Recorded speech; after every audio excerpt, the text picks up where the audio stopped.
तो दोस्तों, क्योंकि सांस भी कभी बहू थी के आज के एपिसोड की शुरुआत होती है उस आमने-सामने से, जहां मिहिर तुलसी को एक अजनबी से बात करते हुए देखता है। वो फिर आकर पूछता है कि ये कौन है?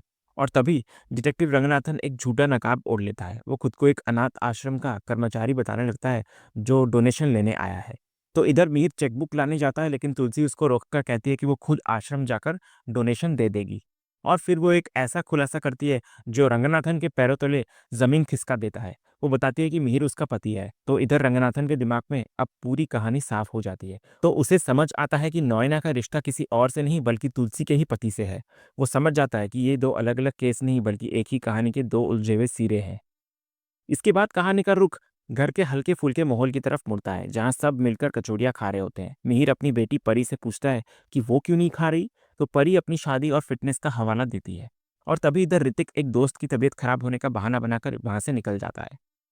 दूसरी तरफ कहानी का रुख नॉयना के घर की तरफ मुड़ता है, जहाँ एक नई नौकरानी की एंट्री होती है। नॉयना और सुज्जू उसे 20,000 रुपये महीने की तनख्वाह पर काम पर रख लेती हैं, लेकिन वो कोई आम नौकरानी नहीं होती। उसका रहन सहन किसी मालकिन से कम नहीं होता। तभी सुज्जू जब उसे उसका कमरा दिखाती है, तो वो नौकरानी अपने ब्रांडेड मेकअप प्रोडक्ट्स का पूरा कलेक्शन उसके सामने रख देती है। वो कहती है, आप देख लो, बाद में ये मत कहना कि मैंने तुम्हारे घर से कुछ चुराया है। तभी मिताली, जो वहीं खड़ी होती है, ये सब देखकर हैरान रह जाती है। वो पूछती है कि एक नौकरानी होकर वो इतना महंगा सामान कैसे खरीद लेती है? तो इस पर नौकरानी बड़े ही आत्मविश्वास से जवाब देती है कि मैं कमाती भी तो हूँ और अपने ऊपर तो पैसे खर्च करने ही चाहिए। ये सुनकर मिताली के अंदर एक जलन की आग भड़क उठती है। वो सोचने लगती है कि अब उसे भी और महंगे मेकअप प्रोडक्ट्स खरीदने होंगे। वो फिर सुज्जू से कहती है कि कैसा लगेगा कि घर की मालकिन और नौकरानी दोनों एक ही ब्रांड का मेकअप लगा रही हैं। तभी सुज्जू भी आज की नौकरानियों के बढ़ते नखरों पर हैरान होती है, लेकिन नैना इधर कहती है कि कर भी क्या सकते हैं, इनके बिना काम भी तो नहीं चलता। और फिर दूसरी तरफ हम देखते हैं कि जब ये तीनों अपनी ही दुनिया में खोई हुई होती हैं, दरवाजे की घंटी बजती है। नॉयना दरवाज़ा खोलने जाती है और सामने एक ऐसा शख्स खड़ा होता है, जिसे उसने पहले कभी नहीं देखा होता। वो शख्स होता है डिटेक्टिव रंगनाथन, लेकिन इस बार वो किसी झूठे भेष में नहीं बल्कि अपनी असली पहचान के साथ आया होता है। उसकी आंखों में एक ऐसी सच्चाई होती है, जो नॉयना के सारे राज खोलने वाली थी। इधर नॉयना उसे देखकर पूछती है, आप कौन हैं? मैंने आपको पहचाना नहीं। तो इस पर रंगनाथन कहता है, मैं आपके बारे में सब कुछ जानता हूँ। आपने एम्प्टी ब्रिज से छलांग लगाई थी और आपको किसी ने बचाया था। तो ये सुनकर नॉयना घबरा जाती है और उसे वहाँ से जाने के लिए कहती है, लेकिन रंगनाथन ज़बरदस्ती घर के अंदर आ जाता है और कहता है कि वो एक प्राइवेट डिटेक्टिव है, जिसे उसके होने वाले पति रमन ने ही हायर किया है। और फिर वो अपना सबसे बड़ा दाँव चलता है। वो कहता है कि उसके पास मिहिर और नॉयना के बारे में जो जानकारी है, उसके बदले में रमन उसे पैसे देने वाला था, लेकिन उससे कई ज़्यादा पैसे वो नॉयना से ले सकता है, इस राज़ को छिपाने के लिए। इधर नॉयना गुस्से में उसे ब्लैकमेल करने का इल्ज़ाम लगाती है, लेकिन रंगनाथन उसे वो तस्वीर दिखाता है, जिसे देखकर नॉयना के होश उड़ जाते हैं। वो तस्वीर जिसमें मिहिर ने उसे उस तूफ़ानी रात में गोद में पकड़ा हुआ था। इधर रंगनाथन कहता है कि अगर ये तस्वीर तुलसी को मिल गई, तो उसे भी यकीन हो जाएगा। अब नॉयना के पास 2 ही रास्ते होते हैं, पैसे देकर अपनी इज़्ज़त बचाना या सब कुछ बर्बाद हो जाने देना।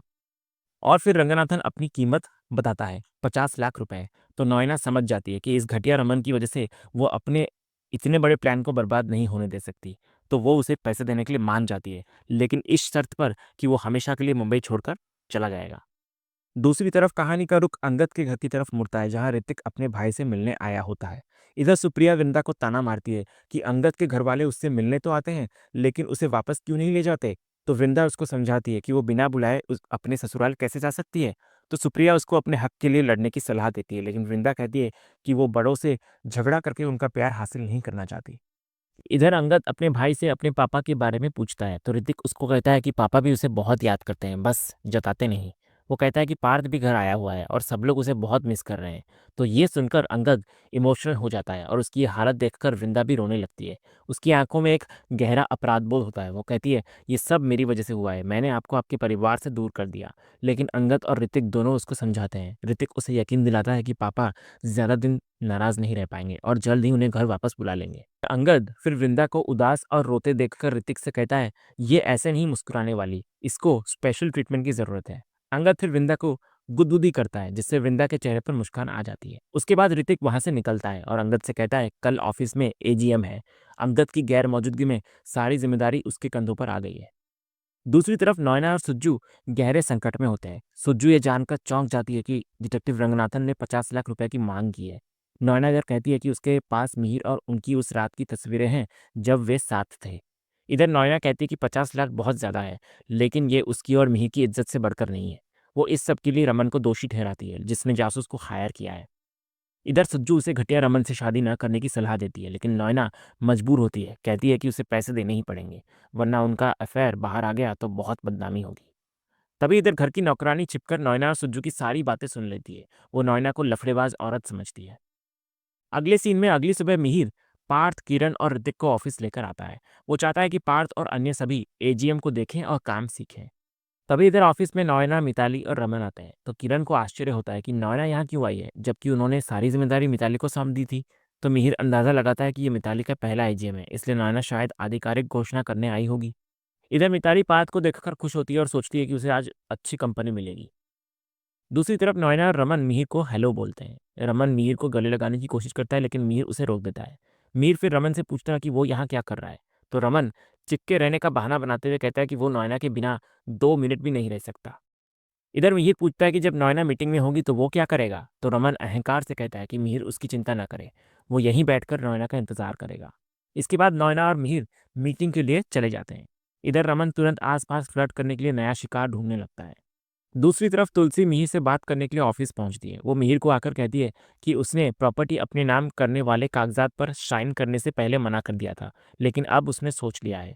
तुलसी कहती है कि उसने सोचा, चाहे प्रॉपर्टी मेरे नाम रहे या तुम्हारे नाम, क्या फर्क पड़ता है। और वो मिहिर से कहती है कि वो प्रॉपर्टी अपने नाम करने के लिए तैयार है। तो तुलसी के इस फैसले से मिहिर के चेहरे पर एक राहत की मुस्कान आ जाती है। उसे लगता है कि शायद अब वो अपने अपराध बोध के इस बोझ से आज़ाद हो जाएगा और तुलसी को उसकी ज़िंदगी देकर खुद यहाँ से बहुत दूर चला जाएगा। तो इधर मिहिर तुलसी के हाँ कहने पर इतनी राहत महसूस करता है कि वो इस मौके को एक पल के लिए भी गंवाना नहीं चाहता। वो कहता है, मैं सारी प्रॉपर्टी अभी तुम्हारे नाम कर दूंगा, कहीं ऐसा ना हो कि तुम्हारा मन दोबारा बदल जाए। उसकी इस जल्दबाजी में उसका डर और उसका अपराध बोध साफ झलक रहा होता है। वो फौरन अपने भाई किरण को फ़ोन करता है और उसे ये खुशखबरी देता है कि तुलसी मान गई है। फिर वो उसे सारी पेपर्स लेकर आने को अपने कैबिन में बुलाता है, ताकि वो जल्द से जल्द इस काम को पूरा कर सके और अपने इस बोझ से आज़ाद हो सके। लेकिन तभी किरण उसको कैबिन में आने की बजाय कॉन्फ्रेंस रूम के बाहर अकेले में मिलने के लिए बुलाता है। उसकी आवाज़ में एक अजीब सी गंभीरता होती है, जो मिहिर को भी महसूस होती है। तो मिहिर उसकी बात मानकर उससे मिलने के लिए चल पड़ता है। और इसी एक आखिरी मुलाकात के वादे और एक बड़े सस्पेंस वाले सीन के साथ ये एपिसोड यहीं खत्म होता है। तो दोस्तों, आज का ये वीडियो आपको कैसा लगा, कमेंट के माध्यम से हमें ज़रूर कहिएगा और कमेंट में हाइप करना भी मत भूलिएगा। और वीडियो को लाइक भी कीजिएगा, शेयर भी कीजिएगा और सब्सक्राइब करना तो बिल्कुल भी मत भूलिएगा, ताकि ऐसे ही रोज़ लेटेस्ट एपिसोड के अपडेट्स आप हमारे इस चैनल पर पा सकें। तो मिलते हैं हम एक नए एपिसोड के रिव्यू में, तब तक के लिए नमस्कार।